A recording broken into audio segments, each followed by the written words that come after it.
Bonjour, bienvenue sur la chaîne Le Fruit de la Vigne. Aujourd'hui, nous allons parler de la République et de sa pratique de l'iconoclaste. Oui, et comme vous le voyez, tout ce qui se passe aujourd'hui dans les pays n'est pas anodin, hein. Le fait de détruire le passé de chacun, le fait de vouloir agir pour soi-disant un bien, voilà. Donc pourquoi vouloir la décolonisation de l'espace et la décolonisation des esprits? Tout simplement pour une meilleure substitution iconographique qui est l'argent via le capital. Le déboulonnage est un faux problème pour y accéder. Et pour ça, l'ordre mondial n'a même pas besoin de nous convaincre, puisqu'il y a des associations communautaires qui travaillent pour eux. Et oui, s'ils ne travaillaient pas pour eux, ils seraient déjà attaqués par la République. Ils seraient obligés de les arrêter, hein. On voit par exemple Kémy Séba, lorsqu'il a fait un véritable combat, hein, et il y en a d'autres, hein, comme cela. Donc, généralement, quand on arrive dans un pays moyennement à le connaître ses racines, s'inscrire dans une continuité, une permanence, voire même une tradition, l'histoire de la France est œuvre de connaissance. Culture gréco-romaine, ah bah oui, on va détruire l'Arc de Triomphe. L'Arc de Triomphe, c'est quoi, hein? C'était les armées romaines qui montraient comme leur force militaire. Allez, on détruit l'Arc de Triomphe. Mais non, nous on est français. Nous les Français, nous acceptons la culture gréco-romaine. Eh oui, nous l'acceptons. La transmission gallo-romaine. Elle est le récit d'un pays fait de peuples. Par le nom de ces rues. Alors effectivement, lorsqu'on parle de rues, moi, si on parlait du 5 juillet 1962, en tout cas c'est en juillet, oui, 1962, ben moi ça me fait mal au cœur. Tiens, ça me fait mal au cœur pour mes frères de sang. Alors qui étaient mes frères de sang, hein? La valise et le carton, les harkis, les pieds noirs, qui ont été massacrés en 62. Ah, l'accord d'Évian. Oui, oui, oui, oui, oui. 62, c'est la rue, ça nous rappelle l'indépendance qui est fêtée par la République sur les accords d'Évian et l'indépendance de l'Algérie. Accord d'Évian, hein, de toute manière, je ferai certainement une vidéo sur l'Algérie, puisque mon père était dans le RPIMA. Euh, il y a beaucoup de choses à dire, hein, sur l'Algérie. Et déjà, oui, oui, 62, c'est lorsque des Algériens, entre autres les Harkis, avec les pieds noirs, lorsqu'il y avait des retours en France, on les renvoyait là-bas parce que non, c'était mieux qu'ils se fassent massacrer. Vous savez, De Gaulle, Français, Français, je vous ai compris. Je vous ai compris, oui, oui. Vous retournez là-bas, hein, on s'occupe de vous. Et oui. Puis ceux qui n'étaient pas morts, forcément, on les mettait dans des camps de concentration. Par exemple, le camp de Bias. Puis leur mémoire, hein. Voilà. Alors le camp de Bias, hein, dans le Lot-et-Garonne, bien sûr. Où rien ne subsiste. Un simple souvenir. Et oui. Et il faut attendre Chirac pour qu'il y ait peut-être quelque chose qui se fasse pour les harkis, mais bon. C'était quand même des personnes qui, sous 1962, même avant, ils avaient été quand même considérés comme des Français de souche nord-africaine et on les a dénationalisés, hein. Pour De Gaulle, c'était très bien ça. Remarque que De Gaulle c'était un anglo-saxon, hein, à la base. Je ferai de toute manière une vidéo sur le maréchal Pétain et pour montrer un petit peu la fausseté républicaine vis-à-vis de Pétain et tout ce qui a été dit et ce qu'il faut, et ce qui est faux d'ailleurs. Mais bon, restons sur l'iconoclaste. Alors,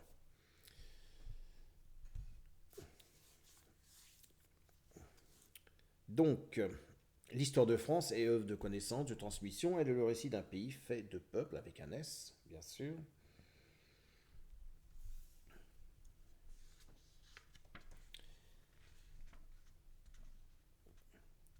Par le nom de ces rues, de ces statues représentées dans l'espace public et le noyau de la nation.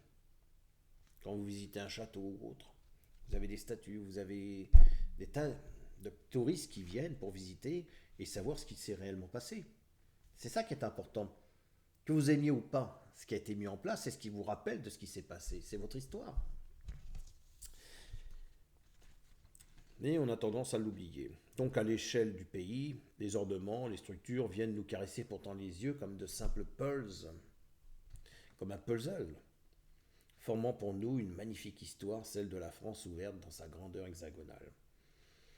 Mais non, la France n'est pas ouverte aux étrangers. Pourtant, je vous mettrai en lien une vidéo de Tepa à Métis, qui est aussi français que moi. Il est aussi français que moi.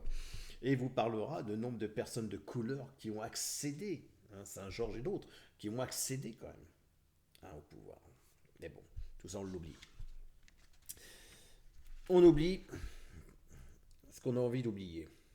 Pourtant, la République, pratiquante de l'iconoclaste, s'acharne à vouloir détruire les restes de mémoire temporelle aux Français. Ben oui, c'est exact. Déjà, l'iconoclaste, sous Charles IX, était lié à la réforme protestante sur le catholicisme, qui avait comme mission anglaise de détruire la spiritualité des Français, au nom d'un Dieu. Un Dieu qui ne veut pas d'image taillée. Alors on va regarder quelques passages, puisque je voudrais quand même parler, malgré tout, de la théologie catholique. Alors j'ai avec moi quelques ouvrages. Ah oui, il faut quand même à un moment donné, pouvoir savoir de quoi on parle. Alors, j'ai ce livre qui date, très intéressant, de 1960. Théologie de l'Église. Tout est inscrit dessus. On a un autre livre.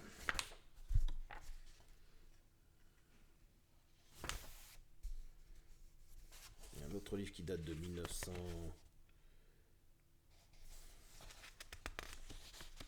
C'est dans les années 60, ça doit être 63, je pense. 63. Voilà. Portrait spirituel du chrétien. D'ailleurs, il est passé dans de nombreuses mains. Et j'en ai un autre. Alors lui, ça doit être 62, je crois. Ah, ils ont encore les anciennes odeurs. Au moins, ils tenaient les livres à l'époque. De 62. Le sens chrétien de l'Ancien Testament. Voilà, bibliothèque de théologie, théologie dogmatique. Donc voilà. Donc pour m'avancer sur la théologie de l'Église catholique, effectivement, sous Charles IX, eh bien on a inversé les rôles. Voilà. Les Français, en tout cas les catholiques, ont été agressés par le protestantisme. C'est pour ça qu'on dit protestants. Les protestants ont pratiqué des horreurs envers les catholiques, et non l'inverse. Si on suit l'histoire républicaine, forcément, elle protège les siens. Si on suit l'histoire de France, eh bien non. Les catholiques se sont défendus, que ce soit jusqu'à Saint-Barthélemy, mais se sont défendus contre les protestants. D'accord ? Ça, il faut le savoir. Donc Charles IX était quelqu'un d'apaisé, comme Catherine de Médicis. Donc on dit que, effectivement, détruire la spiritualité de la France était inscrite dans la conquête de l'esprit anglaise. Et oui, c'est pour ça que vous aviez des rois de France. Moi, je me posais la question à chaque fois pourquoi il y avait des rois de France qui se disaient roi d'Angleterre.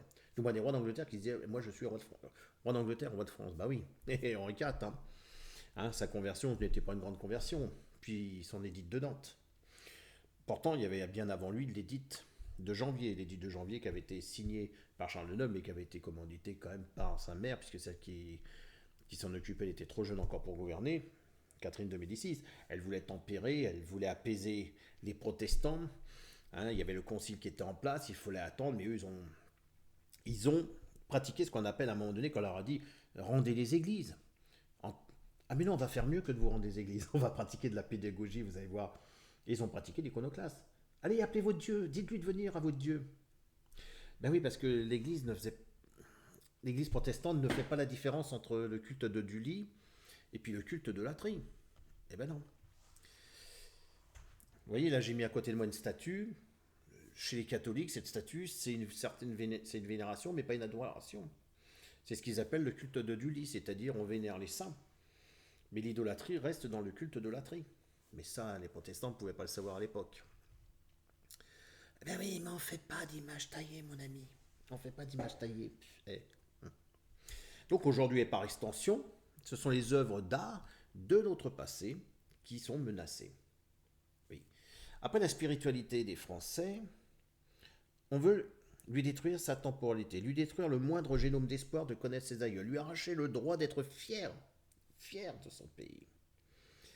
On menace le français et on applique cette menace en supprimant le nom des rues qui nous enrichissent de notre passé. De statues qui dépeignent la vie d'autrefois. Pourquoi? Pourquoi? Parce que simplement l'exigence de la revendication de personnes où la République est soumise aux injonctions des communautés par leur communautarisme. À l'époque, il n'y avait pas spécialement des livres partout, mais il y avait des statues, il y avait des peintres, il y avait des représentations qui nous permettaient de connaître notre histoire.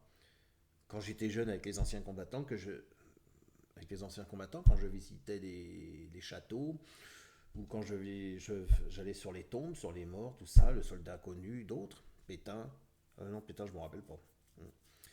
En tout cas, il y avait un certain nombre de personnes où j'allais visiter et puis que j'allais aussi en tant que petit poilu. Bien, je me rappelle que c'était des statuts, c'était simplement pour se rappeler de la mémoire de cette personne qui avait fait quelque chose, qui s'était battue pour apporter quelque chose. Aujourd'hui, on se bat bien pour pouvoir les détruire. À l'époque, on se battait pour les conserver. Et malheureusement, ça démontre quand même le manque de culture. Le manque de culture dans notre pays. Et pourquoi? Parce que les associations, c'est le cri, c'est la vengeance, vengeance. Nous voulons réparation. Mais oui, on veut le vivre ensemble. Vivons. Arrêtons sur le racisme. Il n'y a qu'une race. Arrêtons sur les couleurs. Et pourtant, c'est sans arrêt du matin au soir. Voilà ce qu'on reçoit. L'antiracisme, l'antisémitisme et compagnie. C'est bien triste. Donc la République, elle est en train de nous construire un monde jetable, puisque vous êtes jetable, puisqu'elle est soumise aux injonctions des communautés situées dans un modèle franchement anglo-saxon. Et ensuite, les communautés, qui à une longueur d'année parlent de vivre ensemble, sont simplement en train de dissoudre la nation dans un ordre mondial.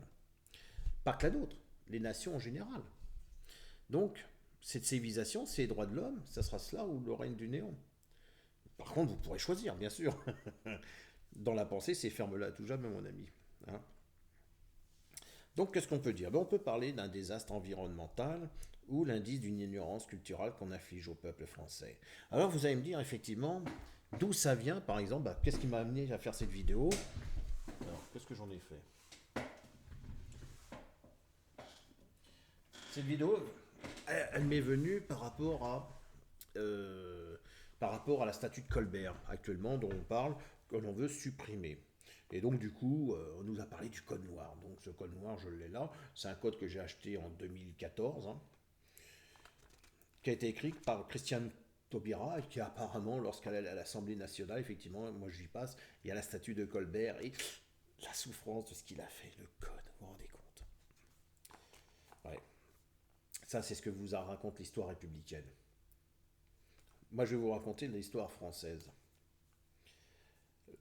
C'est vrai que Colbert, en France, il n'y avait pas d'esclaves, mais il arrivait que des Français sur des îles, dans d'autres pays, d'accord, sur des îles pratiquent l'esclavage. Et concernant les Noirs, il n'y avait pas de règles, il n'y avait pas de loi, c'était même pas des animaux, on en disposait comme on voulait. Et quand Colbert il est parti, ils étaient deux, je crois, il me semble qu'ils étaient deux avec lui, il a été outré de voir ce qui se passait dans ces pays-là.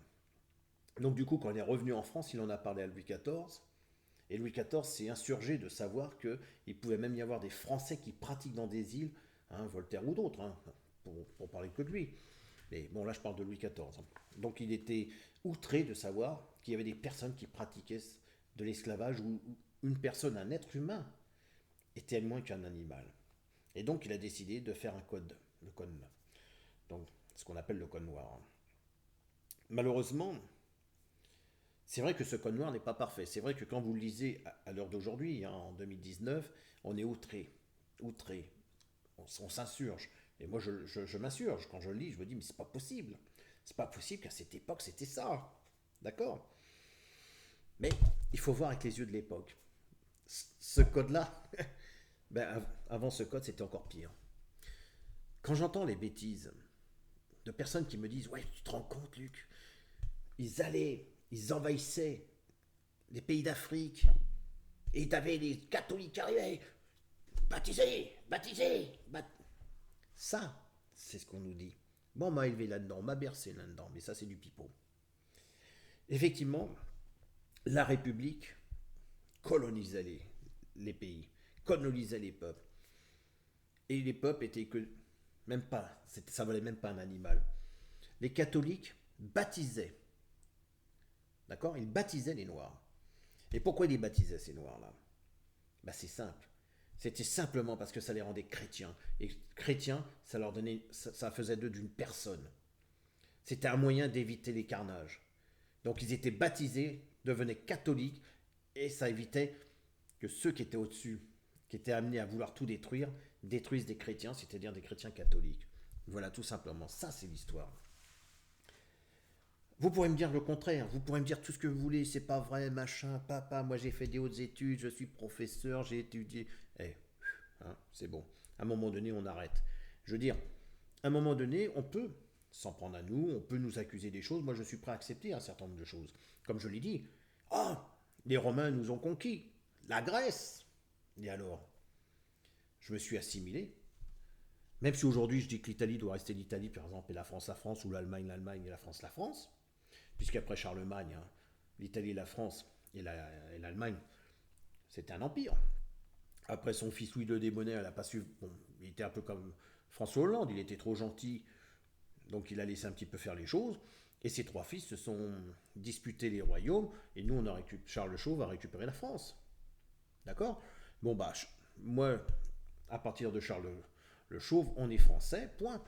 Je veux dire, les Italiens sont des Italiens, les Allemands sont des Allemands, mais ça m'empêche pas que, bon, bah, on parle de la Germanie, on parle de Rome, ça me dérange pas d'être culture gréco-romaine. Ça me dérange pas d'avoir reçu la civilisation. Mais c'est sûr que peut-être qu'à l'époque, je ne sais pas comment pensaient les Gaulois. Pourtant, je descends d'eux. Et je ne sais pas comment mes descendants pensaient. Je ne sais pas s'ils étaient pour ou contre, puisque de manière, ils faisaient la guerre. Ils étaient peut-être pas pour. Hein. Et c'est comme ça que ça s'est construit. Des ponts, des routes, etc. Et je trouve formidable que l'on puisse avoir des vestiges qui nous permettent de nous mémorer notre passé. Franchement, même quand quel que soit le pays, c'est important de créer mairie, école, église, etc., de manière à être ensemble et avoir quelque chose qui soit commun à nous. On ne peut pas vivre dans l'individualisation. Pourtant, c'est ce qui est en train de se passer. Les communautés s'individualisent. On est en train d'avoir un conflit de communautés. Et les communautés sont en train de faire le jeu d'un ordre mondial. Ils n'ont même pas besoin de souffler sur les braises. Les communautés, associations et compagnies sont en train de faire le travail de l'ordre mondial. Pourquoi se fatiguer? On a mis la mèche, ils travaillent tout seuls les mecs. Ils vont créer leur propre guerre civile. Les personnes, ils sont tellement persuadés qu'il va y avoir une troisième guerre mondiale, eh bien, on leur a mis ça dans la tête. Maintenant, les gens, au lieu de se dire, mais non, on fait ce qu'on veut. On veut pas se battre. Ouais, mais il va falloir que tu te battes. Mais nous, on veut pas se battre. Pourquoi se battre? On peut discuter des choses. Eh ben non. Les personnes finiront peut-être par s'entretuer, puisque de toute manière, on leur a dit.